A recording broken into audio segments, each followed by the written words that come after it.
Julio, el niño triste.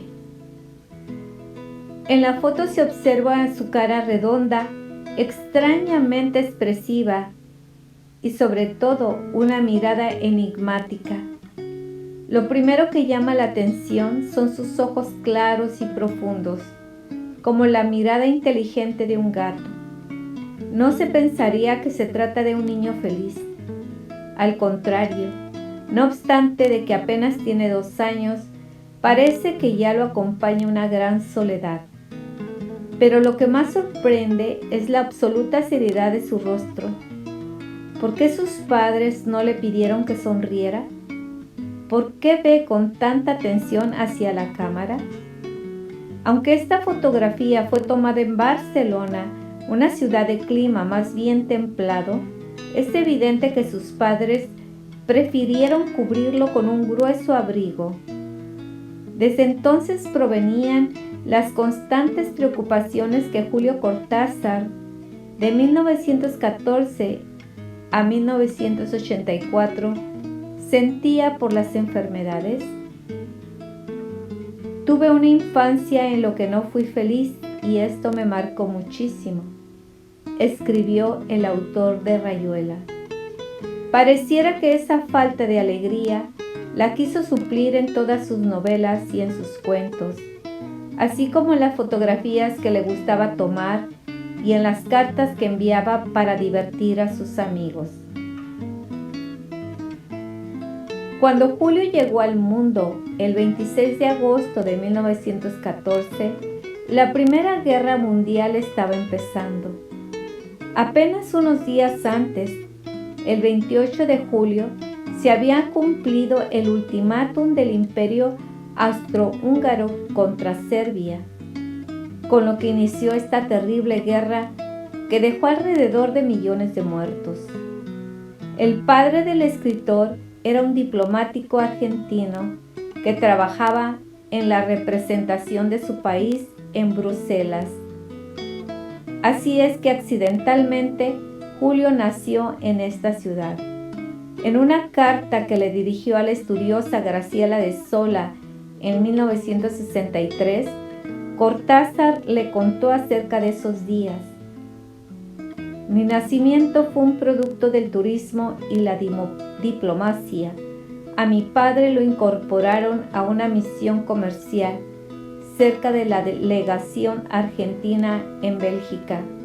Y como acababa de casarse, se llevó a mi madre a Bruselas. Me tocó nacer en los días de la ocupación de Bruselas por los alemanes.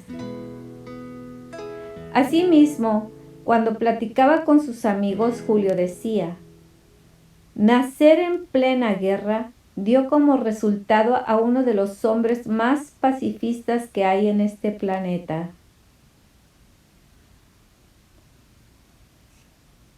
Sí, Julio desde niño fue tímido, con una gran tendencia a la introspección.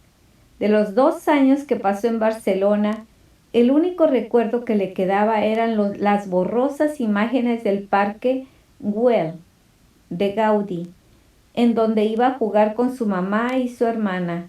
En 1918, cuando terminó la guerra, los Cortázar pudieron regresar a Argentina y entonces decidieron instalarse en un antiguo barrio del sur de Buenos Aires llamado Banfield.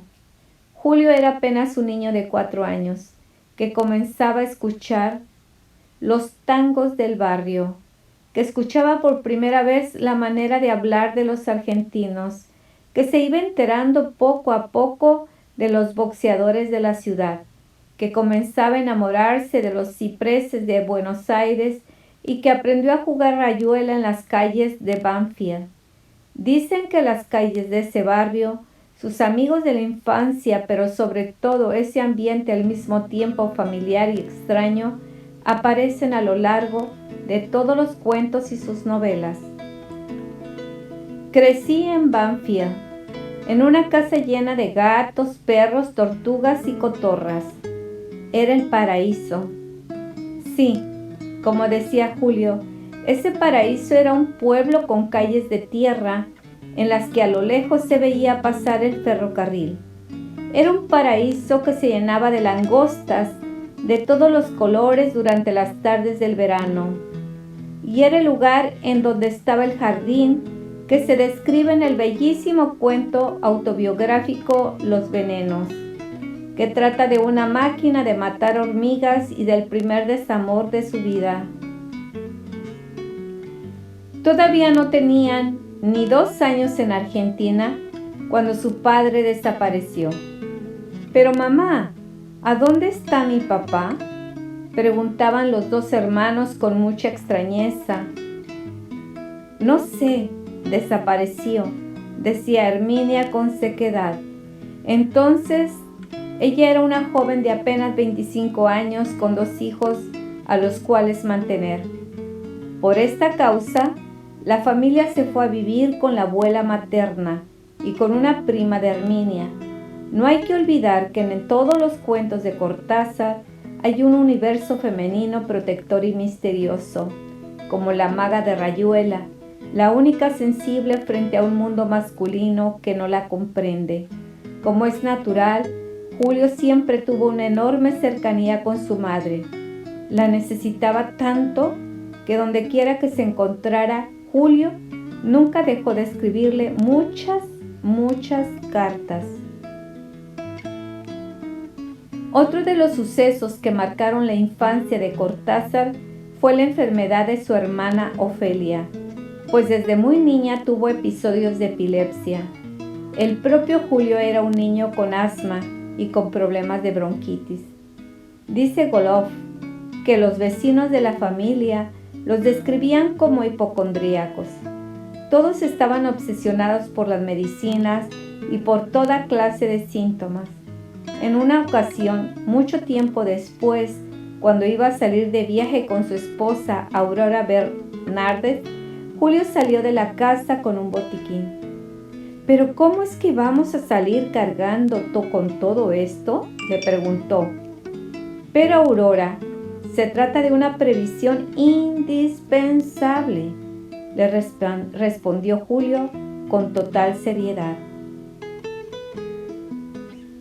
Dicen que desde que era niño, Cortázar pensaba que le crecían pelos en la garganta, pero con los años no solo lo creía, sino que estaba completamente convencido. Así es que esta convicción lo llevó a escribir Carta a una señorita en París, en la que una joven comienza a vomitar conejos. Pero de todas sus experiencias infantiles, tal vez la más determinante fue su encuentro con los libros. Su mamá se alarmó mucho cuando descubrió que a los 2 años Julio ya había aprendido a leer por su cuenta y hasta lo llevó al doctor. Como el doctor respondió que no se trataba de ninguna enfermedad, su madre comenzó a leerle las novelas de Julio Verne y a contarle todas las historias que le pasaban por la cabeza. A veces se sentaban en el jardín a ver pasar las nubes y a hablar de las formas que iban tomando. Qué bueno que Julio supo transformar esa infancia más o menos triste en la felicidad de sus millones de lectores.